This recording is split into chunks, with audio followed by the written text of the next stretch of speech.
कल रात को मेलबर्न कथा पूरी करके फिर 4 बजे निकले एयरपोर्ट के लिए। 6 बजे की फ्लाइट थी, पर हम लोग इतनी संख्या में थे। अब यहाँ भारत की तरह तो इजी नहीं होता, पता नहीं हमको भारत में ज़्यादा इजी लगता है। यहाँ तो जाओ, फिर वहाँ पे बैग अपने आप स्कैन कराओ, ये करो, बड़ा झंझट। बड़ी मुश्किल से सबके बैग वगैरह अंदर हुए, फिर उसके बाद स्कैनिंग में चले गए। टीवी पे लिखा आ रहा था होबार्ट का जो फ्लाइट है उसका गेट क्लोज। अब हम एक दूसरे का चेहरा देखें, ये कहें कि अब 1 बजे है अगली फ्लाइट को, मैंने कि भाग के देख लें मिल जाए तो। हम सब धोती उठा के भागे। मेलबर्न एयरपोर्ट पे आज हम ही दिख रहे थे। रात भर के सोए नहीं, अभी तक भी सोए नहीं हैं हम लोगों के सबके 24 बजे हैं, 12 नहीं। मुखमंडल पे 24 बजे हैं।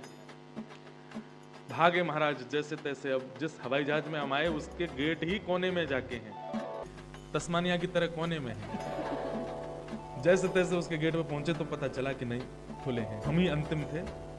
भीतर बैठ गए। सुबह सुबह सूर्य उदय का दर्शन यहाँ किया। पहुंचे सुबह आते ही पर्यंत जैसे पहाड़ पे गए तो वहां जाकर के, अब आज हम गए तो वहां बर्फ पड़ी थी, एक दूसरे पे हम कुम मार मार के खेल रहे थे, एक दूसरे की नींदें उड़ा रहे थे। तो 24 बजे हैं मुख में। मन में विचार कर रहे थे कि ठाकुर जी अगर कभी बर्फ में आते कैसे खेलते। कृष्ण लीला में ठाकुर जी ने बर्फ का अनुभव नहीं किया। हमारे ठाकुर जी को जाड़ा भी बहुत जाड़ा समझते हैं, ठंड भी बहुत लगती है और गर्मी भी बहुत लगती है। ठंड लगती है तो इतनी लगती है कि महाराज केवल इतना मुख दिखाते हैं, बाकी सब ढक लेते हैं।